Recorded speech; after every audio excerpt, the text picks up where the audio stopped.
ਪਰਮ ਸਨਮਾਨਯੋਗ ਸਤਿਗੁਰਾਂ ਦੇ ਸਾਜੀ ਨਵਾਜੇ ਗੁਰੂ ਪਿਆਰੇ ਗੁਰੂ ਸਵਾਰੇ ਖਾਲਸਾ ਸਾਧ ਸੰਗਤ ਜੀ, ਬਹੁਤ ਹੀ ਵੱਡਿਆਂ ਭਾਗਾਂ ਵਾਲੇ ਹਾਂ। ਸਤਿਗੁਰੂ ਸੱਚੇ ਪਾਤਸ਼ਾਹ ਮਹਾਰਾਜ ਜੀ ਦੀ ਅਪਾਰ ਬਖਸ਼ਿਸ਼ ਰਹਿਮਤ ਦਾ ਸਦਕਾ ਸਤਿਗੁਰਾਂ ਦੇ ਪਾਵਨ ਪਵਿੱਤਰ ਸੱਚਖੰਡ ਸ੍ਰੀ ਦਰਬਾਰ ਸਾਹਿਬ ਜੀ ਦੀਆਂ ਹਾਜ਼ਰੀਆਂ ਭਰ ਕੇ ਆਪਣੇ ਜੀਵਨ ਨੂੰ ਸਫਲ ਬਣਾ ਰਹੇ ਹਾਂ। ਸੋ ਆਓ ਸਭ ਤੋਂ ਪਹਿਲਾਂ ਸਤਿਗੁਰਾਂ ਦੀ ਬਖਸ਼ਿਸ਼ ਕੀਤੀ ਫਤਿਹ ਬੁਲਾਓ ਜੀ। ਆਖੋ ਵਾਹਿਗੁਰੂ ਜੀ ਕਾ ਖਾਲਸਾ ਵਾਹਿਗੁਰੂ ਜੀ ਕੀ ਫਤਿਹ। ਬਹੁਤ ਹੀ ਉੱਤਮ ਭਾਗ ਨੇ, ਸਤ ਸੰਗਤ ਦੀਆਂ ਮੋਲਕ ਘੜੀਆਂ ਪ੍ਰਾਪਤ ਹੋਈਆਂ ਨੇ। ਆਓ ਰਲ ਮਿਲ ਕੇ ਜੋ ਲੜੀਵਾਰ ਕਥਾ ਵਿਚਾਰ ਸਰਵਣ ਕਰਕੇ ਜੀਵਨ ਸਫਲ ਬਣਾ ਰਹੇ ਹਾਂ। ਸੋ ਆਓ ਸਤਿਗੁਰੂ ਜੀ ਦੀ ਕਿਰਪਾ ਦਾ ਸਦਕਾ ਪਾਵਨ ਪਵਿੱਤਰ ਸ੍ਰੀ ਗੁਰੂ ਗ੍ਰੰਥ ਸਾਹਿਬ ਮਹਾਰਾਜ ਦੀ ਮੂਲ ਬਾਣੀ ਸ੍ਰੀ ਜਪਜੀ ਸਾਹਿਬ ਜੀ ਦੀ ਕਥਾ ਵਿਚਾਰ ਆਪਾਂ ਰਲ ਮਿਲ ਕੇ ਲਾਹੇ ਪ੍ਰਾਪਤ ਕਰਦੇ ਹਾਂ। 23 ਪੌੜੀਆਂ ਦੀ ਵਿਚਾਰ ਕਰ ਚੁੱਕੇ ਹਾਂ। ਅੱਜ 24ਵੀਂ ਪੌੜੀ ਆਰੰਭ ਹੋਣ ਲੱਗੀ ਹੈ। ਧੰਨ ਗੁਰੂ ਨਾਨਕ ਦੇਵ ਸੱਚੇ ਪਾਤਸ਼ਾਹ ਮਹਾਰਾਜ ਜੀ ਦੇ ਚਰਨਾਂ ਦੇ ਵਿੱਚ ਸਿੱਧਾਂ ਨੇ ਪ੍ਰਸ਼ਨ ਕੀਤਾ, ਮਹਾਰਾਜ ਜੀ ਆਪ ਜੀ ਨੇ ਵਾਹਿਗੁਰੂ ਪ੍ਰਭੂ ਦਾ ਨਾਮ ਜਿਹਦਾ ਜ਼ਿਕਰ ਕੀਤਾ ਹੈ, ਉਸ ਪਰਮੇਸ਼ਰ ਵਾਹਿਗੁਰੂ ਦੇ ਨਾਮ ਦੀ ਜੋ ਸਿਫਤ ਹੈ ਉਹ ਕਿੱਡੀ ਕੁ ਵੱਡੀ ਹੈ, ਤੇ ਉਸ ਵਾਹਿਗੁਰੂ ਪਰਮਾਤਮਾ ਦੇ ਨਾਮ ਦੀ ਸਿਫਤ ਕਰਨ ਵਾਲੇ ਕਿੰਨੇ ਕੁ ਨੇ। ਤੇ ਸਤਿਗੁਰੂ ਗੁਰੂ ਨਾਨਕ ਸਾਹਿਬ ਸੱਚੇ ਪਾਤਸ਼ਾਹ ਮਹਾਰਾਜ ਜੀ ਉਹਨਾਂ ਸਿੱਧਾਂ ਦੁਆਰਾ ਆਪਾਂ ਨੂੰ ਵੀ ਉਪਦੇਸ਼ ਕਲਯੁਗੀ ਜੀਵਾਂ ਨੂੰ ਬਖਸ਼ਿਸ਼ ਕਰ ਰਹੇ ਹਨ ਜੀ। ਅੰਤ ਨਾ ਸਿਫਤੀ ਕਹਿਣ ਨਾ ਅੰਤ। ਗੁਰੂ ਨਾਨਕ ਸਾਹਿਬ ਕਹਿੰਦੇ, ਹੇ ਸਿੱਧ ਪੁਰਸ਼ੋ, ਉਸ ਪਰਮਾਤਮਾ ਪਰਮੇਸ਼ਰ ਵਾਹਿਗੁਰੂ ਜਿਹੜਾ ਮਾਲਕ ਹੈ, ਉਹਦੀ ਸਿਫਤ ਦਾ ਕੋਈ ਅੰਤ ਨਹੀਂ ਪਾ ਸਕਦਾ। ਉਹਦੀਆਂ ਸਿਫਤਾਂ ਕਰਨ ਵਾਲੇ ਵੀ ਅਨੇਕਾਂ ਨੇ ਤੇ ਉਹਨਾਂ ਦਾ ਵੀ ਕੋਈ ਅੰਤ ਨਹੀਂ ਪਾ ਸਕਦਾ। ਸਿਫਤਾਂ ਕਰਨ ਵਾਲੇ ਗ੍ਰੰਥਾਂ ਦਾ ਵੀ ਅੰਤ ਨਹੀਂ ਕੋਈ ਪਾ ਸਕਦਾ। ਤੇ ਸਤਿਗੁਰੂ ਸੱਚੇ ਪਾਤਸ਼ਾਹ ਮਹਾਰਾਜ ਕਹਿੰਦੇ, ਕੇਤੇ ਤੇਰੇ ਜੀ ਜੰਤ ਸਿਫਤ ਕਰਹਿ ਦਿਨ ਰਾਤ। ਫਿਰ ਸਤਿਗੁਰੂ ਸੱਚੇ ਪਾਤਸ਼ਾਹ ਮਹਾਰਾਜ ਕਹਿੰਦੇ, ਹਰ ਹਰ ਜਪਤ ਅਨੇਕ ਜਨ ਨਾਨਕ ਨਾਹੀ ਸੁਮਾਰ। ਅਨੇਕਾਂ ਹੀ ਨੇ ਜਿਹੜੇ ਉਸ ਵਾਹਿਗੁਰੂ ਪਰਮਾਤਮਾ ਪਰਮੇਸ਼ਰ ਵਾਹਿਗੁਰੂ ਦੀ ਸਿਫਤ ਕਰ ਰਹੇ ਨੇ, ਤੇ ਸਿਫਤਾਂ ਵਾਲੇ ਤੇ ਕਹਿਣ ਵਾਕਾਂ ਕਰਕੇ ਵੀ ਉਸ ਵਾਹਿਗੁਰੂ ਪਰਮਾਤਮਾ ਦਾ ਅੰਤ ਨਹੀਂ ਪਾ ਸਕਦੇ। ਅੰਤ ਨ ਕਰਣੈ ਦੇਣ ਨ ਅੰਤ। ਉਸ ਵਾਹਿਗੁਰੂ ਦੇ ਕਰਨਾ ਕਰਤੱਬਾਂ ਦਾ ਵੀ ਕੋਈ ਅੰਤ ਨਹੀਂ ਪਾ ਸਕਦਾ, ਤੇ ਨਾ ਹੀ ਉਸ ਵਾਹਿਗੁਰੂ ਦੀ ਦਾਤ ਦੇਣ ਦਾ ਕੋਈ ਅੰਤ ਪਾ ਸਕਦਾ ਹੈ, ਤੇ ਦਾਤਾਂ ਦੇਣ ਵਾਲੇ ਦਾ ਵੀ ਕੋਈ ਅੰਤ ਨਹੀਂ ਹੈ। ਕਿਉਂਕਿ ਉਹ ਵਾਹਿਗੁਰੂ ਐਸਾ ਨੇ ਜਿਹੜੇ ਕੋਟ ਪਰਲੋ ਓਪਤ ਨਿਮਖ ਮਾਹੇ। ਉਸ ਵਾਹਿਗੁਰੂ ਦੀ ਕਰਨਾ ਕਿਰਪਾ ਦਾ ਕਿਰਪਾ ਕਰਨ ਵਾਲੇ ਤਤਵੇ ਤੇ ਸਤਿਪੁਰਸ਼ਾਂ ਦਾ ਵੀ ਕੋਈ ਅੰਤ ਨਹੀਂ ਪਾ ਸਕਦਾ। ਤੇ ਇਸ ਕਰਕੇ ਅੱਜ ਤੱਕ ਕੋਈ ਅਜਿਹਾ ਨਹੀਂ ਹੈ ਜੋ ਮੁਕੰਮਲ ਤੌਰ ਤੇ ਉਸ ਵਾਹਿਗੁਰੂ ਦਾ ਅੰਤ ਪਾ ਲਿਆ ਹੋਵੇ। ਅੰਤ ਨਾ ਵੇਖਣ ਸੁਣਨ ਨਾ ਅੰਤ। ਵੇਖਣ ਵਾਲੀਆਂ ਚੀਜ਼ਾਂ ਦਾ ਵੀ ਅੰਤ ਨਹੀਂ ਕੋਈ ਪਾ ਸਕਿਆ, ਤੇ ਸੁਣਨ ਵਾਲੀਆਂ ਚੀਜ਼ਾਂ ਦਾ ਵੀ ਕੋਈ ਅੰਤ ਨਹੀਂ ਪਾ ਸਕਿਆ।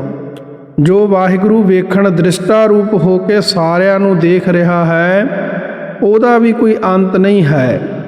ਅਤੇ ਸੁਣਨ ਗਿਆਤਾ ਰੂਪ ਹੋ ਕੇ ਜੋ ਸਭ ਦੀ ਬੋਲ ਚਾਲ ਨੂੰ ਵੀ ਸੁਣ ਰਿਹਾ ਹੈ, ਉਸ ਵਾਹਿਗੁਰੂ ਦਾ ਕੋਈ ਅੰਤ ਨਹੀਂ ਪਾ ਸਕਦਾ। ਅੰਤ ਨ ਜਾਪੈ ਕਿਆ ਮਨ ਮੰਤ। ਉਸ ਵਾਹਿਗੁਰੂ ਦਾ ਪ੍ਰਭੂ ਦਾ ਅੰਤ ਨਹੀਂ ਜਾਪਿਆ ਜਾਣਿਆ ਜਾ ਸਕਦਾ ਕਿ ਉਸ ਵਾਹਿਗੁਰੂ ਦੇ ਮਨ ਦੇ ਵਿੱਚ ਕੀ ਮੰਤ ਸਲਾਹ ਹੈ, ਮਤਾ ਹੈ, ਭਾਵ ਉਸ ਵਾਹਿਗੁਰੂ ਨੇ ਕੀ ਕਰ ਦੇਣਾ ਹੈ। ਤੇ ਉਹਦੇ ਮਨ ਦੇ ਮਤੇ ਨੂੰ ਕੋਈ ਜਾਣ ਨਹੀਂ ਸਕਦਾ, ਕਿਉਂਕਿ ਉਹ ਵਾਹਿਗੁਰੂ ਇੱਕ ਪਲ ਦੇ ਵਿੱਚ ਕੁਝ ਹੋਰ ਕਰ ਦਿੰਦਾ ਹੈ ਤੇ ਉਹ ਦੂਸਰੇ ਪਲ ਵਿੱਚ ਕੁਝ ਹੋਰ ਕਰ ਦਿੰਦਾ ਹੈ। ਉਹ ਤਾਂ ਵਾਹਿਗੁਰੂ ਜੀ ਐਸੇ ਨੇ, ਹਰਨ ਭਰਨ ਜਾ ਕਾ ਨੇਤਰ ਫੋਰ, ਤਿਸ ਕਾ ਮੰਤਰ ਨਾ ਜਾਣੈ ਹੋਰ। ਜੋ ਮਨ ਸ਼੍ਰੋਮਣੀ ਵਾਹਿਗੁਰੂ ਹੈ, ਉਹਦਾ ਮੰਤ ਸਲਾਹ ਜਾਂ ਮਤਾ ਕੀ ਹੈ, ਉਹਦਾ ਅੰਤ ਜਾਣਿਆ ਨਹੀਂ ਜਾ ਸਕਦਾ, ਕਿਉਂਕਿ ਉਹ ਵਾਹਿਗੁਰੂ ਜੀ ਸੁਤੰਤਰ ਸਰੂਪ ਹਨ, ਆਪਣੀ ਮਰਜ਼ੀ ਦੇ ਮਾਲਕ ਨੇ। ਜੋ ਕਦੇ ਕਿਸੇ ਨੂੰ ਸਲਾਹ ਨਹੀਂ, ਜਿਹੜਾ ਵਾਹਿਗੁਰੂ ਹੈ ਉਹ ਕਦੇ, ਜਿਵੇਂ ਆਪਾਂ ਕਿਸੇ ਦੀ ਸਲਾਹ ਲੈਂਦੇ ਹਾਂ, ਕੋਈ ਕੰਮ ਕਰਨ ਵੇਲੇ ਕਿਸੇ ਦੀ ਸਲਾਹ ਲੈਂਦੇ ਹਾਂ, ਕਿਤੇ ਰਿਸ਼ਤੇਦਾਰ ਦੀ ਸਲਾਹ ਲੈਂਦੇ ਹਾਂ, ਪਰ ਜਿਹੜੇ ਵਾਹਿਗੁਰੂ ਜੀ ਨੇ, ਪ੍ਰਮਾਤਮਾ ਜੀ ਆ, ਉਹ ਕਿਸੇ ਦੀ ਸਲਾਹ ਨਹੀਂ ਲੈਂਦੇ। ਸਤਿਗੁਰੂ ਜੀ ਦੇ ਪਾਵਨ ਵਚਨ ਨੇ, ਬੀਓ ਪੂਛ ਨਾ ਮਸਲਤ ਧਰੈ, ਜੋ ਕਿਛ ਕਰੈ ਸੋ ਆਪ ਹੈ ਕਰੈ। ਉਹ ਜੋ ਕੁਝ ਵੀ ਕਰਦਾ ਹੈ, ਬੀਓ ਪੂਛ, ਬੀਓ ਦਾ ਅਰਥ ਹੁੰਦਾ ਦੂਜਾ, ਉਹ ਕਿਸੇ ਦੂਜੇ ਦੀ ਰਾਏ ਸਲਾਹ ਨਹੀਂ ਲੈਂਦਾ ਪਰਮੇਸ਼ਰ। ਜੋ ਕੁਝ ਵੀ ਕਰਦਾ ਹੈ ਉਹ ਵਾਹਿਗੁਰੂ ਆਪ ਹੀ ਕਰਦਾ ਹੈ। ਅੰਤ ਨ ਜਾਪੈ ਕਿਆ ਕੀਤਾ ਆਕਾਰ। ਉਸ ਪ੍ਰਭੂ ਵਾਹਿਗੁਰੂ ਦਾ ਅੰਤ ਨਾ ਜਾਪੈ, ਅੰਤ ਜਾਣਿਆ ਨਹੀਂ ਜਾ ਸਕਦਾ।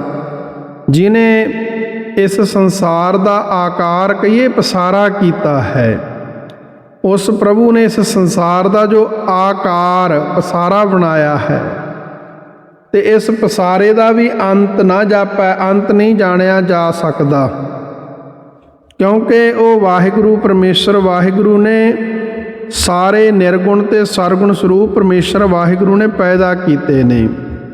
ਸੋ ਇਸ ਕਰਕੇ ਉਸਦਾ ਕੋਈ ਅੰਤ ਨਹੀਂ ਪਾ ਸਕਦਾ। ਅੰਤ ਨ ਜਾਪੈ ਪਾਰਾਵਾਰ। ਮਹਾਰਾਜ ਕਹਿੰਦੇ, ਇਹ ਸਿੱਧੋ ਉਸ ਵਾਹਿਗੁਰੂ ਦੇ ਪਾਰਾਵਾਰ, ਉਰਾਰ ਪਾਰ ਦਾ ਅੰਤ ਨਹੀਂ ਜਾਣਿਆ ਜਾਂਦਾ। ਅਤ ਊਚਾ ਤਾਕਾ ਦਰਬਾਰਾ, ਅੰਤ ਨਾਹੀ ਕਿਛ ਪਾਰਾਵਾਰਾ। ਪਾਰਾਵਾਰ ਸਮੁੰਦਰ ਰੂਪੀ ਵਾਹਿਗੁਰੂ ਦਾ ਅੰਤ ਨਹੀਂ ਜਾਣਿਆ ਜਾ ਸਕਦਾ।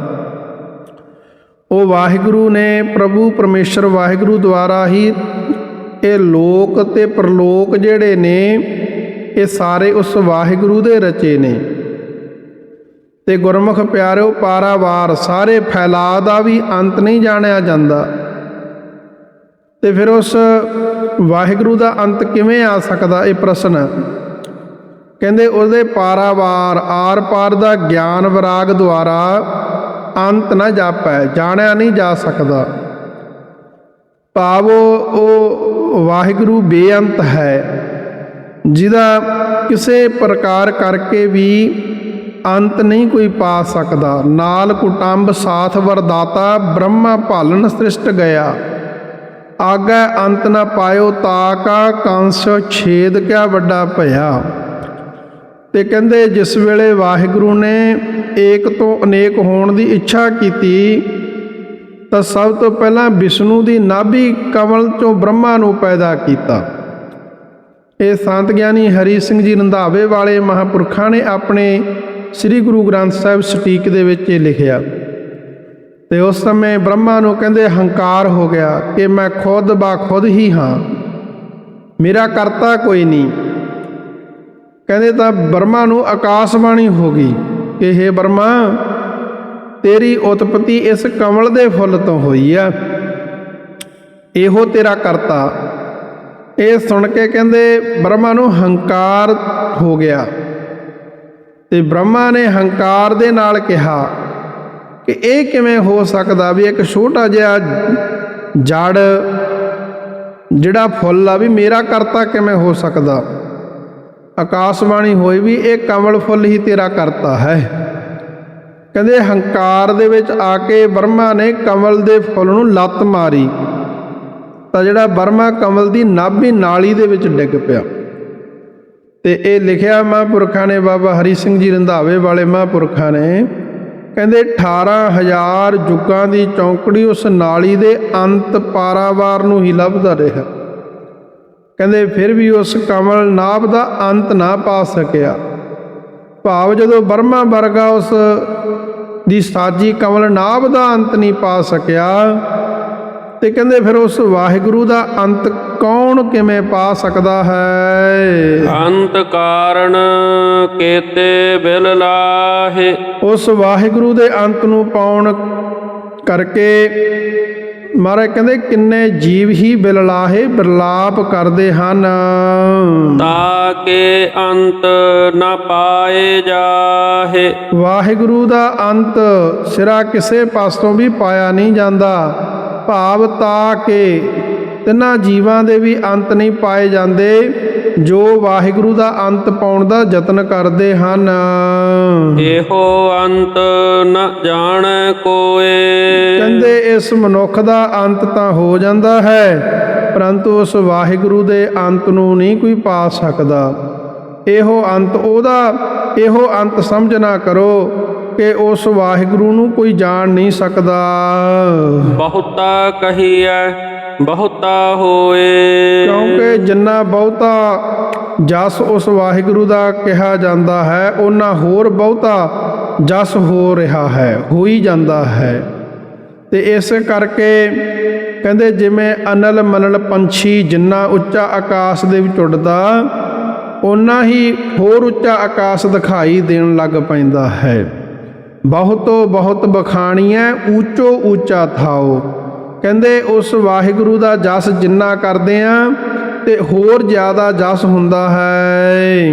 ਵੱਡਾ ਸਾਹਿਬ ਉੱਚਾ ਥਾਉ। ਉਹ ਮਾਲਕ ਵਾਹਿਗੁਰੂ ਜੀ ਸਭ ਤੋਂ ਵੱਡਾ ਹੈ।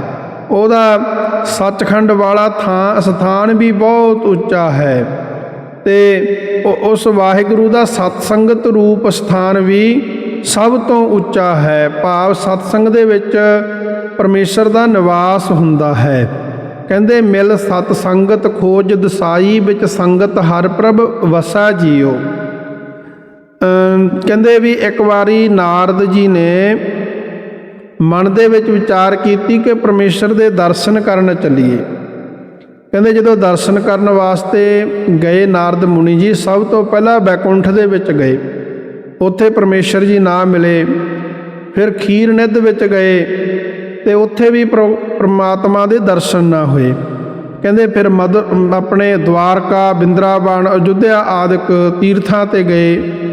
ਕਹਿੰਦੇ ਕਿਤੋਂ ਵੀ ਪ੍ਰਮਾਤਮਾ ਜੀ ਨਾ ਮਿਲੇ। ਜਦੋਂ ਨਾਰਦ ਮੁਨੀ ਨੂੰ ਆਖਰ ਦੇ ਵਿੱਚ ਇੱਕ ਸਤਸੰਗ ਹੋ ਰਿਹਾ ਸੀ ਤੇ ਜਦੋਂ ਸਤਸੰਗ ਦੇ ਵਿੱਚ ਚਲੇ ਗਏ ਕਹਿੰਦੇ ਉੱਥੇ ਜਾ ਕੇ ਨਾ ਨਾਰਦ ਮੁਨੀ ਜੀ ਸਮਾਧੀ ਲਾ ਕੇ ਬੈਠ ਗਏ।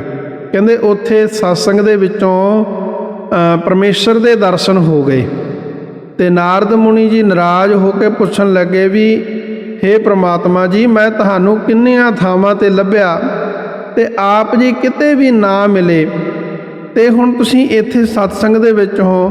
ਕਹਿੰਦੇ ਪਰਮੇਸ਼ਰ ਕਹਿਣ ਲੱਗਿਆ ਨਾ ਹੰਬ ਸਾਮੀ ਬੈਕੁੰਠੇ ਜੋਗੀਨਾ ਹਿਰਦੇ ਨਜ ਮਦ ਭਗਤਹ ਯਤਰ ਗਯੰਤੀ ਤਤਰ ਤਿਸ਼ਟਾਮੀ ਨਾਰਦ।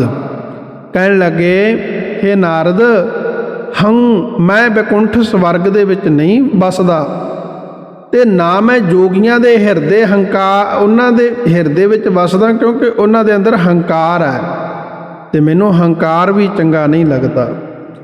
ਕਹਿੰਦੇ ਜਿੱਥੇ ਸਰਦਾਵਾਨ ਸ੍ਰੇਸ਼ਟ ਭਗਤ ਮੇਰਾ ਜਸ ਕਰਦੇ ਨੇ ਤੇ ਉਹਨਾਂ ਦੇ ਹਿਰਦੇ ਵਿੱਚ ਮੇਰੀ ਜਗ੍ਹਾ ਹੈ।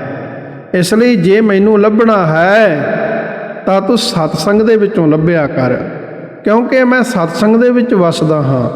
ਸਭ ਤੋਂ ਉੱਚਾ ਸਥਾਨ ਹੈ ਬੈਕੁੰਠ ਅੰਤਸਕਰਨ ਸੱਚਖੰਡ ਦਸਮ ਦੁਆਰ ਜਾਂ ਸ੍ਰੀ ਹਰਿਮੰਦਰ ਸਾਹਿਬ। ਕਹਿੰਦੇ ਉੱਥੇ ਜਾ ਕੇ ਮੈਨੂੰ ਲੱਭ ਤੇ ਜੇ ਰੱਬ ਨੂੰ ਮਿਲਣਾ ਹੈ ਤਾਂ ਸਤਸੰਗ ਦੇ ਵਿੱਚੋਂ ਪ੍ਰਾਪਤ ਹੁੰਦਾ ਹੈ। ਇਸੇ ਕਰਕੇ ਗੁਰਮੁਖ ਪਿਆਰਿਓ ਸਤਸੰਗ ਕਰਨੀ ਗੁਰਸਿੱਖਾਂ ਦੇ ਲਈ ਅਤੀ ਜ਼ਰੂਰੀ ਹੈ।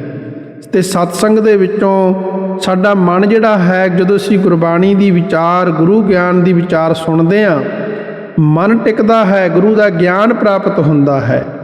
ਇਸ ਕਰਕੇ ਸਤਸੰਗ ਉਹ ਹੁੰਦਾ ਜਿੱਥੇ ਸੱਚ ਦੀ ਗੱਲ ਕੀਤੀ ਜਾਵੇ, ਪਰਮੇਸ਼ਰ ਦੀ ਗੱਲ ਹੋਵੇ। ਉਸ ਸਤਸੰਗ ਦੇ ਵਿੱਚ ਜ਼ਰੂਰ ਜਾਇਆ ਕਰੋ, ਸਤਸੰਗ ਕਰਿਆ ਕਰੋ, ਆਪ ਵੀ ਕਰੋ, ਸਤਸੰਗ ਕਰਾਓ ਤੇ ਕਿਸੇ ਨੂੰ ਸਤਸੰਗ ਦੇ ਵਿੱਚ ਲੈ ਕੇ ਆਉਣਾ ਬੜਾ ਵੱਡਾ ਪੁੰਨ ਹੈ।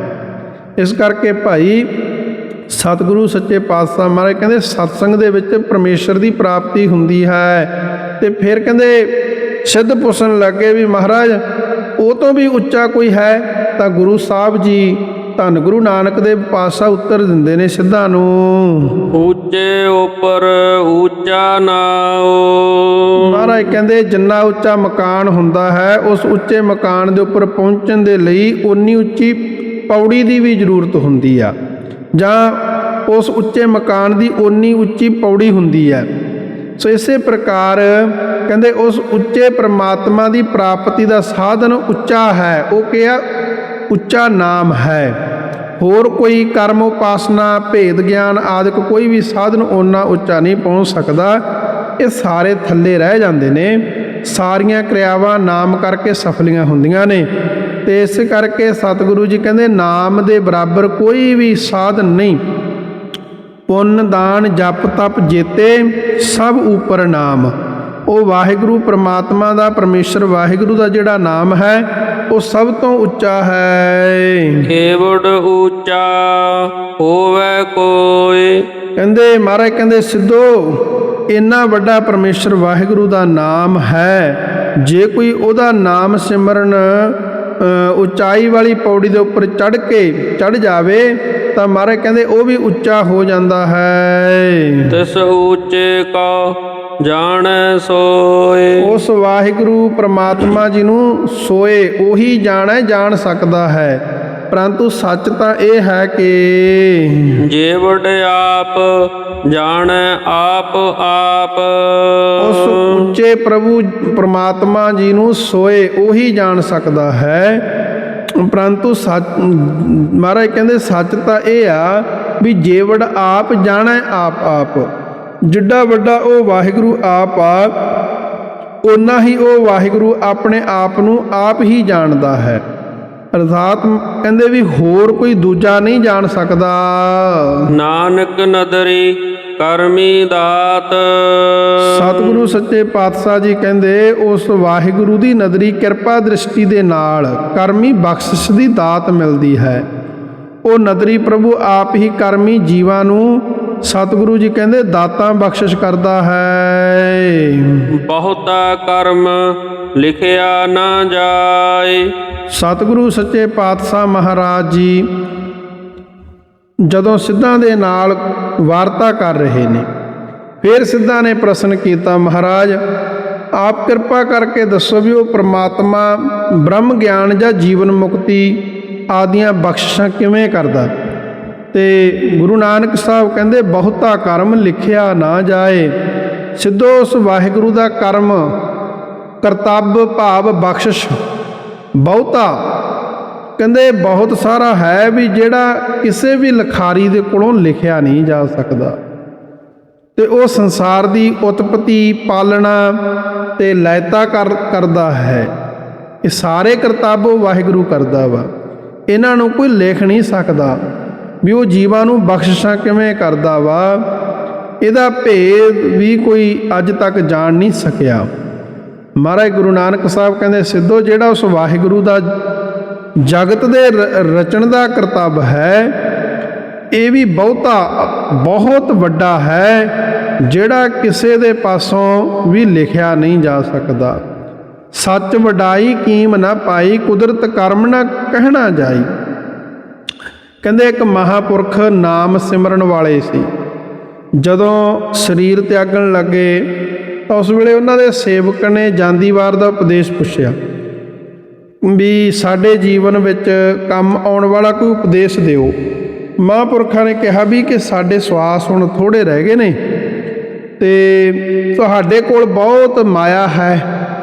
ਬਾਜ਼ਾਰ ਦੇ ਵਿੱਚੋਂ ਕੁਝ ਸਵਾਸ ਤੁਸੀਂ ਮੁੱਲ ਲੈ ਕੇ ਆਵੋ ਤੇ ਜਿਹੜੇ ਵੀ ਜੋ ਤੁਸੀਂ ਸਵਾਸ ਜਦੋਂ ਲੈ ਕੇ ਆਓਗੇ ਉਹ ਮੈਨੂੰ ਮਿਲ ਜਾਣਗੇ, ਫਿਰ ਮੈਂ ਤੁਹਾਨੂੰ ਚੰਗੀ ਤਰ੍ਹਾਂ ਉਪਦੇਸ਼ ਦੇਵਾਂਗਾ। ਉਹ ਭੋਲੇ ਭਾਲੇ ਸੀ ਚੇਲੇ, ਧਨ ਦੀਆਂ ਥੈਲੀਆਂ ਲੈ ਕੇ ਮਾਇਆ ਲੈ ਕੇ ਕਹਿੰਦੇ ਬਾਜ਼ਾਰ 'ਚ ਚਲੇ ਗਏ।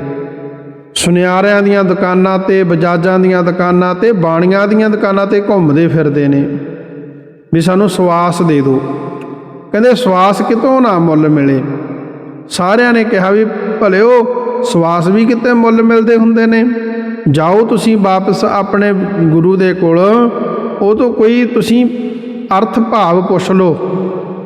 ਤੇ ਵਾਪਸ ਆ ਕੇ ਬੇਨਤੀ ਕੀਤੀ, ਮਹਾਂਪੁਰਖੋ ਅਸੀਂ ਤਾਂ ਬਹੁਤ ਸਾਰਾ ਧਨ ਲੈ ਕੇ ਗਏ ਸੀ ਤੇ ਕਿਤੋਂ ਵੀ ਸਾਨੂੰ ਸਵਾਸ ਜਿਹੜੇ ਸੀ ਉਹ ਮੁੱਲ ਨਹੀਂ ਮਿਲੇ। ਵੀ ਦੁਕਾਨਦਾਰਾਂ ਨੇ ਦੱਸਿਆ ਵੀ ਇਹ ਕਿਤੇ ਮੁੱਲ ਮਿਲਣ ਵਾਲੀ ਚੀਜ਼ ਥੋੜ੍ਹੀ ਆ। ਹੁਣ ਮਹਾਰਾਜ ਤੁਸੀਂ ਕਿਰਪਾ ਕਰੋ, ਆਪ ਜੀ ਦੇ ਜਿੰਨੇ ਕੁ ਸਵਾਸ ਬਾਕੀ ਨੇ ਤੇ ਉਹਨਾਂ ਦੇ ਵਿੱਚ ਹੀ ਤੁਸੀਂ ਸਾਡੇ ਤੇ ਬਖਸ਼ਿਸ਼ ਕਰ ਦਿਓ। ਤੇ ਉਹ ਮਹਾਂਪੁਰਖ ਪਰਉਪਕਾਰੀ ਹੁੰਦੇ ਨੇ ਜਿਹੜੇ, ਉਹ ਕਹਿਣ ਲੱਗੇ, ਅਧਿਕਾਰੀ ਤੁਸੀਂ ਅਧਿਕਾਰੀ ਹੋ, ਸੇਵਕੋ, ਬਸ ਇਹ ਤੁਹਾਨੂੰ ਉਪਦੇਸ਼ ਦੇ ਰਹੇ ਆ ਵੀ ਮਨੁੱਖਾ ਸਰੀਰ ਦੇ ਸਵਾਸ ਜਿਹੜੇ ਨੇ ਇਹ ਬੜੇ ਅਮੋਲਕ ਨੇ, ਇਹ ਉਸ ਵਾਹਿਗੁਰੂ ਦੀ ਅਮੋਲਕ ਦਾਤ ਆ। ਤੇ ਇਹਦੇ ਨਾਲ ਤੁਸੀਂ ਸਾਧ ਸੰਗਤ ਦੀ ਸੇਵਾ, ਪਰਉਪਕਾਰ ਤੇ ਸਵਾਸ ਸਿਮਰਨ ਕਰਕੇ ਆਪਣੇ ਜੀਵਨ ਨੂੰ ਸਫਲ ਕਰੋ। ਇਹ ਮਨੁੱਖਾ ਦੇ ਹੀ ਸਰੀਰ ਜਿਹੜਾ ਵਾ ਇਹ ਵਾਰ-ਵਾਰ ਪ੍ਰਾਪਤ ਨਹੀਂ ਹੋਣੀ। ਹਰ ਜਪਦਿਆਂ ਖਿਨ ਢਿੱਲ ਨਾ ਕੀਜਈ ਮੇਰੀ ਜਿੰਦੁੜੀਏ, ਮਤ ਕੇ ਜਾਪੈ ਸਾਹੋ ਆਵੈ ਕਿ ਨਾ ਆਵੈ ਰਾਮ। ਕਿਉਂਕਿ ਸਾਸ ਸਾਸ ਹਰ ਨਾਮ ਜਪ ਬਿਰਥਾ ਸਾਸ ਮਤ ਖੋਏ, ਕਿਆ ਜਾਣੋ ਕਿ ਅੰਤ ਕੋ ਇਹੀ ਸਵਾਸ ਮਤ ਹੋਏ। ਇਹ ਸਵਾਸ ਜਿਹੜੇ ਨੇ ਬੜੇ ਕੀਮਤੀ ਨੇ ਤੇ ਇਹਨਾਂ ਦੀ ਤੁਸੀਂ ਕਦਰ ਕਰਨਾ ਕਰੋ। ਵੱਡਾ ਦਾਤਾ ਤਿਲ ਨਾ ਤਮਾਏ, ਕਿਉਂਕਿ ਉਹ ਵਾਹਿਗੁਰੂ ਸਾਰਿਆਂ ਤੋਂ ਵੱਡਾ ਦਾਤਾ ਹੈ, ਜਿਹਨੂੰ ਤਿਲ ਮਾਤਰ ਵੀ ਤਮਾਏ, ਕਹਿੰਦੇ ਤਮਾ ਜਾਂ ਲਾਲਚ ਨਹੀਂ ਹੈ। ਤੇ ਭਾਵ ਉਹ ਦਿੱਤੀਆਂ ਦਾਤਾਂ ਦੇ ਬਦਲੇ ਜੀਵਾਂ ਦੇ ਕੋਲੋਂ ਕੋਈ ਫਿਰ ਇੱਛਾ ਨਹੀਂ ਰੱਖਦਾ ਹੈ। ਕੇਤੇ ਮੰਗ ਹੈ ਜੋਧ ਅਪਾਰ, ਮਹਾਰਾਜ ਕਹਿੰਦੇ ਸਿੱਧੋ ਉਸ ਅਪਾਰ ਵਾਹਿਗੁਰੂ ਦੇ ਕੋਲੋਂ ਕੇਤੇ ਕਿੰਨੇ ਹੀ ਭਾਵ ਬੇਅੰਤ ਜੋਧੇ ਸੂਰਮਤਾਈ, ਕਹਿੰਦੇ ਮਹਾਰਾਜ ਕਹਿੰਦੇ ਮੰਗਦੇ ਨੇ। ਜਿਵੇਂ ਰਾਵਣ ਵਰਗੇ ਅਤੇ ਮਹਿ ਰਾਵਣ ਵਰਗੇ ਹੋਏ ਨੇ, ਜਿਨ੍ਹਾਂ ਨੇ ਸੂਰਮਤਾਈ ਹੀ ਮੰਗੀ ਕਿ ਅਸੀਂ ਈਸ਼ਵਰ ਦੇ ਨਾਲ ਯੁੱਧ ਕਰੀਏ। ਇਸ ਕਰਕੇ ਉਹਨਾਂ ਨੇ ਪਾਰਾਵਾਰ ਤੋਂ ਰਹਿਤ ਯੁੱਧ ਹੀ ਮੰਗਿਆ। ਜਿਵੇਂ ਖੜਕ ਸਿੰਘ ਦਾ ਜੰਗ ਸ੍ਰੀ ਦਸਮ ਗ੍ਰੰਥ ਸਾਹਿਬ ਦੇ ਵਿੱਚ ਪ੍ਰਸੰਗ ਆਉਂਦਾ ਤੇ ਸਿਵ ਸੰਗਤਾਂ ਵਿੱਚ ਵੀ ਆਇਆ। ਤੇ ਇਸ ਕਰਕੇ ਜਿਹੜੇ ਜਿਹੋ ਜਿਹੀ ਕਿਸੇ ਦੀ ਕੋਈ ਭਾਵਨਾ ਹੁੰਦੀ ਆ, ਉਹ ਜੋ ਕੁਝ ਪ੍ਰਮਾਤਮਾ ਪਰਮੇਸ਼ਰ ਵਾਹਿਗੁਰੂ ਦੇ ਕੋਲੋਂ ਜਾ ਕੇ ਮੰਗਦਾ ਤੇ ਵਾਹਿਗੁਰੂ ਜੀ ਉਹਨਾਂ ਨੂੰ ਉਹੀ ਕੁਝ ਬਖਸ਼ਿਸ਼ ਕਰਦੇ ਹਨ। ਕੇਤਿਆ ਗਣਤ ਨਹੀਂ ਵਿਚਾਰ, ਕਹਿੰਦੇ ਉਸ ਵਾਹਿਗੁਰੂ ਦੇ ਦਰ ਤੋਂ ਮੰਗਣ ਵਾਲੇ ਕੇਤਿਆ ਕਿੰਨੇ ਹੀ ਤਰ੍ਹਾਂ ਦੇ ਮੰਗਤੇ ਨੇ, ਜਿਨ੍ਹਾਂ ਦੀ ਗਿਣਤੀ ਦੀ ਵਿਚਾਰ ਨਹੀਂ ਹੋ ਸਕਦੀ, ਭਾਵ ਬੇਅੰਤੀ ਨੇ। ਤੇ ਇਸੇ ਕਰਕੇ ਕਿੰਨੇ ਹੀ ਉਸ ਵਾਹਿਗੁਰੂ ਦੇ ਪਾਸੋਂ ਵਿਚਾਰ ਕਰਨਾ ਮੰਗਦੇ ਨੇ, ਉਹਨਾਂ ਦੀ ਵੀ ਮਹਾਰਾਜ ਕਹਿੰਦੇ ਗਿਣਤੀ ਨਹੀਂ ਹੋ ਸਕਦੀ। ਕੇਤੇ ਖਪ ਟੁੱਟ ਹੈ ਵੇਕਾਰ, ਕਿੰਨੇ ਹੀ ਜੀਵ ਵੇਕਾਰ ਵਿਕਾਰਾਂ ਦੇ ਵਿੱਚ ਖੱਪ ਕੇ ਟੁੱਟ ਜਾਂਦੇ ਨੇ, ਭਾਵ ਵਿਸੇ ਵਿਕਾਰਾਂ ਨੂੰ ਭੋਗਦਿਆਂ ਹੀ ਜ਼ਿੰਦਗੀ ਦੀ ਡੋਰ ਜਿਹੜੀ ਆ ਉਹ ਟੁੱਟ ਜਾਂਦੀ ਹੈ। ਕੇਤੇ ਲੈ ਲੈ ਮੁਕਰ ਪਾਹੇ, ਕਿੰਨੇ ਹੀ ਕਰਤਕਾਲ ਲੋਕ ਨੇ ਜਿਹੜੇ ਪ੍ਰਮਾਤਮਾ ਵਾਹਿਗੁਰੂ ਦੇ ਪਾਸੋਂ ਦਾਤਾਂ ਲੈ ਕੇ ਮੁੱਕਰ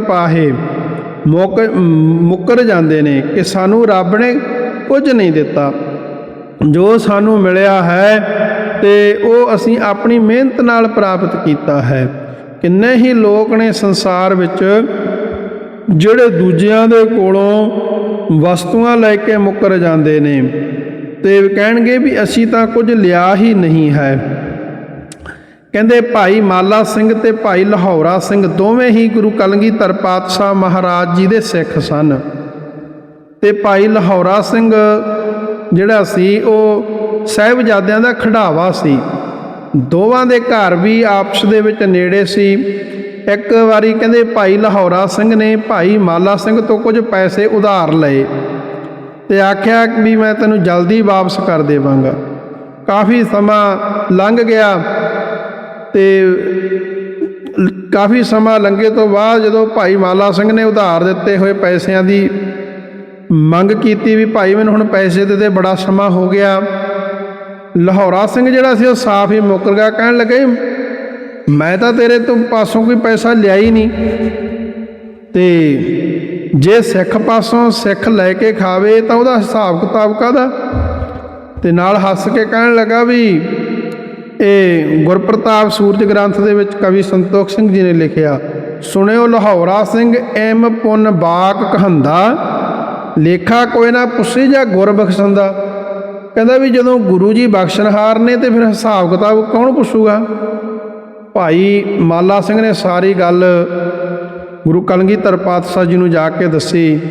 ਮਹਾਰਾਜ ਜੀ ਤੇ ਜਦੋਂ ਜਾ ਕੇ ਦੱਸੀ ਸਾਰੀ ਗੱਲ ਤਾਂ ਕਲਗੀਧਰ ਪਾਤਸ਼ਾਹ ਮਹਾਰਾਜ ਨੇ ਲਾਹੌਰਾ ਸਿੰਘ ਨੂੰ ਸੱਦਿਆ ਤੇ ਕੋਲ ਸੱਦ ਕੇ ਸਮਝਾਇਆ, ਭਾਈ ਸਿੱਖਾ ਤੂੰ ਚੰਗਾ ਕੰਮ ਨਹੀਂ ਕੀਤਾ। ਇੱਕ ਤਾਂ ਤੂੰ ਪੈਸੇ ਉਧਾਰ ਲਏ ਉਹ ਤੋਂ, ਦੂਜਾ ਤੂੰ ਮੁੱਕਰ ਗਿਆ, ਤੇ ਦੂਜੀ ਗਲਤੀ ਹੋਰ ਕਰੀ ਜਾਣਾ, ਤੂੰ ਗੁਰਬਾਣੀ ਗਲਤ ਪੜ੍ਹੀ ਆ।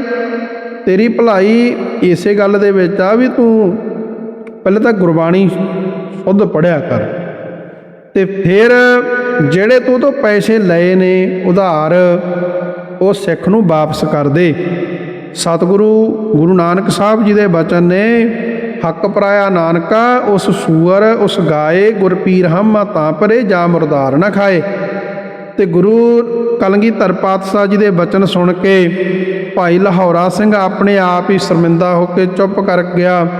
ਫਿਰ ਗੁਰੂ ਕਲਗੀਧਰ ਪਾਤਸ਼ਾਹ ਜੀ ਤੋਂ ਮਾਫੀ ਮੰਗੀ। ਦੂਜੇ ਦਿਨ ਹੀ ਸਵੇਰੇ ਉਹਨੇ ਭਾਈ ਮਾਲਾ ਸਿੰਘ ਤੋਂ ਜਿਹੜੇ ਉਧਾਰ ਪੈਸੇ ਲਏ ਸੀ ਉਹਨੂੰ ਵਾਪਸ ਕਰ ਦਿੱਤੇ, ਤੇ ਫਿਰ ਗੁਰੂ ਸਾਹਿਬ ਜੀ ਦੇ ਦਰਸ਼ਨਾਂ ਨੂੰ ਗਿਆ। ਸੋ ਇਸ ਪ੍ਰਕਾਰ ਇਹ ਸਾਖੀ ਦਾ ਭਾਵ ਇਹ ਆ ਵੀ ਜਦੋਂ ਕਿਸੇ ਤੋਂ ਕੋਈ ਚੀਜ਼ ਲਈਏ ਤੇ ਉਹਨੂੰ ਭਾਈ ਫਿਰ ਵਾਪਸ ਕਰ ਦਈਏ। ਇੱਕ ਤਾਂ ਅਗਲੇ ਨੇ ਚੀਜ਼ ਦਿੱਤੀ, ਆਪਣਾ ਸਮਾਂ ਲੰਘਾਇਆ, ਤੇ ਦੂਸਰਾ ਆਪਾਂ ਉਦੋਂ ਚੀਜ਼ ਵਰਤ ਕੇ ਉਹ ਮੁੱਕਰ ਜਾਈਏ। ਸੋ ਇਸ ਤਰ੍ਹਾਂ ਨਹੀਂ ਕਰਨਾ ਚਾਹੀਦਾ। ਸੋ ਭਾਈ ਜਦੋਂ ਕਿਸੇ ਤੋਂ ਕੋਈ ਚੀਜ਼ ਲਈਏ ਤੇ ਉਹਨੂੰ ਵਾਪਸ ਵੀ ਕਰਨੀ ਚਾਹੀਦੀ ਹੈ। ਤੇ ਇਸੇ ਕਰਕੇ ਸਤਿਗੁਰੂ ਪਾਤਸ਼ਾਹ ਮਹਾਰਾਜ ਜੀ ਆਪਾਂ ਨੂੰ ਸਮਝਾ ਰਹੇ ਹਨ, ਕੇਤੇ ਮੂਰਖ ਖਾਹੀ ਖਾਹੇ। ਮਹਾਰਾਜ ਕਹਿੰਦੇ ਕਿੰਨੇ ਹੀ ਲੋਕ ਨੇ ਜਿਹੜੇ ਕਿਸੇ ਤੋਂ ਚੀਜ਼ਾਂ ਲੈ ਕੇ ਮੁੱਕਰ ਜਾਂਦੇ ਨੇ, ਤੇ ਕਿੰਨੇ ਹੀ ਮੂਰਖ ਲੋਕ ਪਦਾਰਥਾਂ ਨੂੰ ਖਾਈ ਜਾਂਦੇ ਨੇ, ਪਸ਼ੂਆਂ ਦੇ ਵਾਂਗੂ ਪੇਟ ਭਰ ਲੈਂਦੇ ਨੇ। ਤੇ ਮਹਾਰਾਜ ਕਹਿੰਦੇ ਫਿਰ ਧੋਤੀ ਖੋਲ ਵਸਾਏ ਹੇਠ, ਗਰਦਪ ਵਾਂਗੂ ਲਾਹੇ ਪੇਟ। ਕਿੰਨੇ ਹੀ ਮੂਰਖ ਲੋਕ ਖਾਣ ਵਾਲੇ ਪਦਾਰਥਾਂ ਨੂੰ ਖਾਈ ਜਾਂਦੇ ਨੇ ਤੇ ਖਾਈ ਜਾ ਰਹੇ ਨੇ, ਪਰ ਮਹਾਰਾਜ ਕਹਿੰਦੇ ਤ੍ਰਿਪਤ ਨਹੀਂ ਹੁੰਦੇ। ਕੇਤਿਆ ਦੁਖ ਭੂਖ ਸਦ ਮਾਰ। ਕੇਤਿਆ ਦਾ ਅਰਥ ਹੁੰਦਾ ਕਿੰਨਿਆਂ ਨੂੰ ਹਮੇਸ਼ਾ ਦੁੱਖ ਤੇ ਭੁੱਖ ਦੀ ਮਾਰ ਹੀ ਪਈ ਰਹਿੰਦੀ ਹੈ। ਭਾਵ ਉਹ ਸਾਰੀ ਜ਼ਿੰਦਗੀ ਦੁੱਖ ਭੁੱਖ ਦੇ ਵਿੱਚ ਹੀ ਬਤੀਤ ਕਰਦੇ ਨੇ। ਕੇਤਿਆ ਕਿੰਨਿਆਂ ਨੇ ਵਾਹਿਗੁਰੂ ਤੋਂ ਇਹੀ ਮੰਗਿਆ ਕਿ ਸਾਨੂੰ ਸਦਾ ਹਮੇਸ਼ਾ ਦੁੱਖ ਤੇ ਭੁੱਖ ਦੀ ਮਾਰ ਪਈ ਰਹੇ। ਭਾਵ ਉਹਨਾਂ ਦਾ ਵਿਚਾਰ ਆ ਕਿ ਦੁੱਖ ਭੁੱਖ ਵਿੱਚ ਰੱਬ ਜਿਹੜਾ ਵਾ ਉਹ ਚੇਤੇ ਰਹਿੰਦਾ। ਤੇ ਜਿਵੇਂ ਕਿ ਕੁੰਤੀ ਨੇ ਭਗਵਾਨ ਕ੍ਰਿਸ਼ਨ ਜੀ ਤੋਂ ਦੁੱਖ ਭੁੱਖ ਦੀ ਮੰਗ ਕੀਤੀ ਸੀ ਤਾਂ ਕਿ ਪ੍ਰਮਾਤਮਾ ਚੇਤੇ ਆਉਂਦਾ ਰਹੇ। ਕੇਤਿਆ ਕਿੰਨਿਆਂ ਨੇ ਅਗਿਆਨ ਰੂਪੀ ਦੁੱਖ ਤੇ ਤ੍ਰਿਸ਼ਨਾ ਰੂਪੀ ਭੁੱਖ ਨੂੰ ਸਾਧ ਹਮੇਸ਼ਾ ਲਈ ਮਾਰ ਅਭਾਵ ਕਰਨਾ ਪ੍ਰਮਾਤਮਾ ਪਰਮੇਸ਼ਰ ਵਾਹਿਗੁਰੂ ਤੋਂ ਮੰਗਣਾ ਕੀਤਾ ਹੈ। ਇਹ ਭੇ ਦਾਤ ਤੇਰੀ ਦਾਤਾਰ। ਹੇ ਵਾਹਿਗੁਰੂ ਜੀ, ਜੀਵਾਂ ਦੀ ਆਪੋ ਆਪਣੀ ਕਰਨੀ ਅਨੁਸਾਰ ਦੁੱਖ ਤੇ ਭੁੱਖ ਇਹ ਵੀ ਤੇਰੀ ਦਾਤ ਹੈ। ਹੇ ਵਾਹਿਗੁਰੂ ਜੀ, ਦਾਤਾ ਰੂਪ ਪ੍ਰਭੂ ਜੀ, ਇਹ ਵੀ ਸਭ ਤੇਰੀਆਂ ਹੀ ਦਾਤਾਂ ਨੇ। ਭਾਵ ਦੁੱਖ ਤੇ ਭੁੱਖ ਨੂੰ ਆਪਣੇ ਕਰਮਾਂ ਦੇ ਅਨੁਸਾਰ ਦਾਤ ਹੀ ਸਮਝਣਾ ਕਰੀਏ। ਬੰਦ ਖਲਾਸੀ ਭਾਣੈ ਹੋਏ। ਹੇ ਵਾਹਿਗੁਰੂ ਜੀ, ਜਿਹੜੇ ਗੁਰਮੁਖ ਆਪ ਜੀ ਦੇ ਭਾਣੇ ਨੂੰ ਮਿੱਠਾ ਕਰਕੇ ਮੰਨਦੇ ਨੇ ਉਹਨਾਂ ਦਾ ਬੰਧਨਾਂ ਤੋਂ ਛੁਟਕਾਰਾ ਹੋ ਜਾਂਦਾ ਹੈ। ਦਇਆ ਧਾਰੀ ਤਿਨ ਧਾਰਨਹਾਰ, ਬੰਧਨ ਤੇ ਹੋਈ ਛੁਟਕਾਰ। ਤੇਰਾ ਭਾਣਾ ਮੰਨਣ ਕਰਕੇ ਉਹਨਾਂ ਦਾ ਜੰਮਣ ਮਰਨ, ਮਾਇਆ ਜਮਾ, ਅਗਿਆਨ 84 ਦੇ ਮਾਤਾ ਦੇ ਗਰਭ ਦੇ ਬੰਦੀ ਖਾਨੇ ਤੋਂ ਵੀ ਖਲਾਸੀ ਛੁਟਕਾਰਾ ਹੋ ਜਾਂਦਾ ਹੈ। ਹੋਰ ਆਖ ਨ ਸਕੈ ਕੋਈ। ਕਹਿੰਦੇ ਹੋਰ ਕੋਈ ਇਉਂ ਨਹੀਂ ਆਖ ਸਕਦਾ ਕਿ ਭਾਣਾ ਮੰਨੇ ਤੋਂ ਬਿਨਾ ਹੀ ਮੁਕਤੀ ਹੋ ਸਕਦੀ ਹੈ।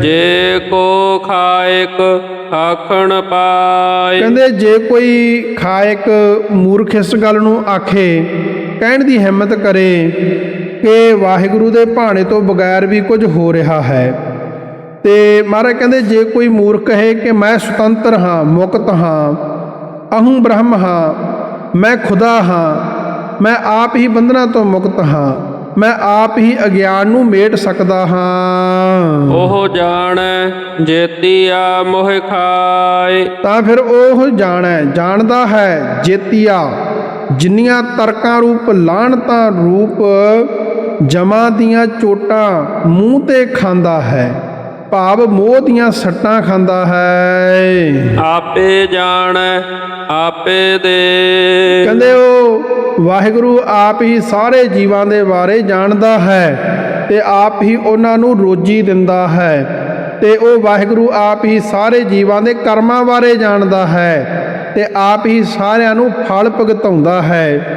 ਤੇ ਇਸੇ ਕਰਕੇ ਸਤਿਗੁਰੂ ਜੀ ਕਹਿੰਦੇ ਹਨ, ਆਖ ਹੈ ਸੇ ਭੇ ਕੇਈ ਕੇ। ਕਹਿੰਦੇ ਜਿਹੜੇ ਗੁਰਮੁਖ ਇਹ ਕਹਿੰਦੇ ਨੇ ਕਿ ਵਾਹਿਗੁਰੂ ਜੀਵਾਂ ਨੂੰ ਕਰਮਾਂ ਅਨੁਸਾਰ ਦੁੱਖ ਸੁੱਖ ਦਿੰਦਾ ਹੈ, ਸੇ ਕਹਿੰਦੇ ਉਹ ਭੇ ਫਿਰ ਕਈ ਕੇ ਕੋਈ ਹਨ, ਜਿਸਨੂੰ ਬਖਸ਼ੇ ਸਿਫਤ ਸਲਾਹ। ਗੁਰੂ ਨਾਨਕ ਸਾਹਿਬ ਕਹਿੰਦੇ ਸਿੱਧੋ ਉਹ ਵਾਹਿਗੁਰੂ ਨੂੰ ਆਪਣੀ ਸਿਫਤ ਸਲਾਹ ਵਡਿਆਈ ਕਰਨ ਦਾ ਬਲ ਬਖਸ਼ਦਾ ਹੈ, ਭਾਵ ਸਿਫਤ ਜਿਹੜੀ ਹੁੰਦੀ ਆ ਇਕੱਲਿਆਂ ਬੈਠ ਕੇ ਭਗਤੀ ਕਰਨੀ ਅਤੇ ਸਲਾਹ ਸੰਗਤ ਵਿੱਚ ਮਿਲ ਕੇ ਜਸ ਕਰਨਾ ਬਖਸ਼ਿਸ਼ ਕਰਦਾ ਹੈ।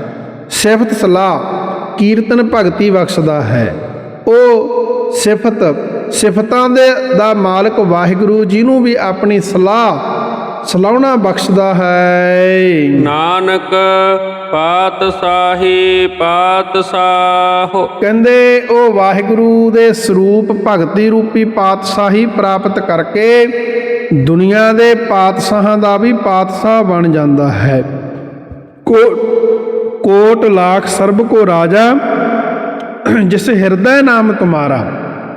ਨਾਨਕ ਹੋਰ ਪਾਤਸ਼ਾਹੀਆਂ ਕੂੜੀਆਂ ਨਾਮ ਰਤੇ ਪਾਤਸ਼ਾਹ, ਜਿਵੇਂ ਧਰੂਪ ਭਗਤ ਅਤੇ ਅਦਨ ਬਾਦਸ਼ਾਹ ਵਰਗੇ ਹੋਏ ਨੇ, ਉਹ ਗੁਰਮੁਖ ਪਾਤਸ਼ਾਹੀਆਂ ਸਰੂਪ ਰੂਪੀ ਪਾਤਸ਼ਾਹੀਆਂ ਨੂੰ ਪਾ ਕੇ ਪਰਮੇਸ਼ਰ ਵਾਹਿਗੁਰੂ ਦਾ ਵੀ ਪਾਤਸ਼ਾਹ ਬਣ ਜਾਂਦਾ ਹੈ। ਤੇ ਗੁਰਮੁਖ ਪਿਆਰਿਓ ਇਸ ਕਰਕੇ ਉਹ ਵੀ ਪਾਤਸ਼ਾਹ ਬਣ ਜਾਂਦੇ ਨੇ ਜਿਹੜੇ ਉਸ ਵਾਹਿਗੁਰੂ ਪ੍ਰਮਾਤਮਾ ਦੇ ਨਾਮ ਨੂੰ ਜਪਦੇ ਨੇ। ਸੱਚੇ ਪਾਤਸ਼ਾਹ ਮਹਾਰਾਜ ਜੀ ਇਸ ਪਾਵਨ ਬਾਣੀ ਦੀ ਅਖੀਰਲੀਆਂ ਪੰਕਤੀਆਂ ਵਿੱਚ ਕਹਿੰਦੇ ਨੇ, ਨਾਨਕ ਪਾਤਸ਼ਾਹੀ ਪਾਤਸ਼ਾਹ। ਕਹਿੰਦੇ ਉਹ ਪਰਮੇਸ਼ਰ ਦੇ ਸਰੂਪ ਭਗਤੀ ਰੂਪੀ ਪਾਤਸ਼ਾਹੀ ਪ੍ਰਾਪਤ ਕਰਕੇ ਦੁਨੀਆ ਦੇ ਪਾਤਸ਼ਾਹਾਂ ਦਾ ਵੀ ਪਾਤਸ਼ਾਹ ਬਣ ਜਾਂਦੇ ਹਨ। ਸੋ ਇਸ ਕਰਕੇ ਭਾਈ ਪਰਮੇਸ਼ਰ ਵਾਹਿਗੁਰੂ ਦਾ ਨਾਮ ਜਪੀਏ ਤੇ ਨਾਮ ਜਪ ਕੇ ਆਪਣੇ ਜੀਵਨ ਨੂੰ ਸਫਲ ਕਰੀਏ। ਇਸ ਪੌੜੀ ਦਾ ਭਾਵ ਜਿਹੜਾ ਹੈ, ਸਤਿਗੁਰੂ ਜੀ ਕਹਿੰਦੇ ਵੀ ਬਖਸ਼ਿਸ਼ ਜਿਹੜੀ ਆ ਉਸ ਪਰਮੇਸ਼ਰ ਪਰਮਾਤਮਾ ਦੀ, ਉਹ ਕਾਗਜ਼ ਦੇ ਉੱਪਰ ਲਿਖੀ ਨਹੀਂ ਜਾ ਸਕਦੀ। ਪਰਮਾਤਮਾ ਦੀ ਜਿਹੜੀ ਬਖਸ਼ਿਸ਼ ਆ ਉਹ ਕਾਗਜ਼ਾਂ ਦੇ ਉੱਪਰ ਲਿਖੀ ਨਹੀਂ ਜਾ ਸਕਦੀ। ਉਹ ਵਾਹਿਗੁਰੂ ਸਭ ਤੋਂ ਵੱਡਾ ਦਾਤਾ ਹੈ, ਸਰਦਾ ਨਾਲ ਮੰਗਣ ਵਾਲਿਆਂ ਨੂੰ ਬਖਸ਼ਿਸ਼ਾਂ ਕਰਦਾ ਹੈ। ਫਿਰ ਉਸ ਵਾਹਿਗੁਰੂ ਨੂੰ ਕੋਈ ਤਮਾ ਨਹੀਂ ਹੈ, ਪਰਮਾਤਮਾ ਨੂੰ ਤਮਾ ਨਹੀਂ ਕਿ ਇਹਨਾਂ ਬਖਸ਼ਿਸ਼ਾਂ ਦੇ ਬਦਲੇ ਮੈਨੂੰ ਕੁਝ ਦੇਣ। ਉਹ ਪਰਮਾਤਮਾ ਦੇ ਪਾਸੋਂ ਜਿਹੜਾ ਵੀ ਕੋਈ ਕੁਝ ਮੰਗਦਾ ਹੈ ਉਹਨੂੰ ਉਹੀ ਕੁਝ ਪ੍ਰਾਪਤ ਹੁੰਦਾ ਹੈ।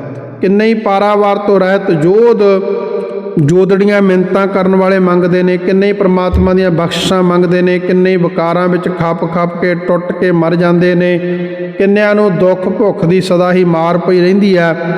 ਵੀ ਇਹ ਸਾਰਾ ਕੁਝ ਉਸ ਵਾਹਿਗੁਰੂ ਦੀਆਂ ਦਾਤਾਂ ਨੇ, ਇਹ ਉਸ ਵਾਹਿਗੁਰੂ ਦੀ ਦਾਤ ਆ।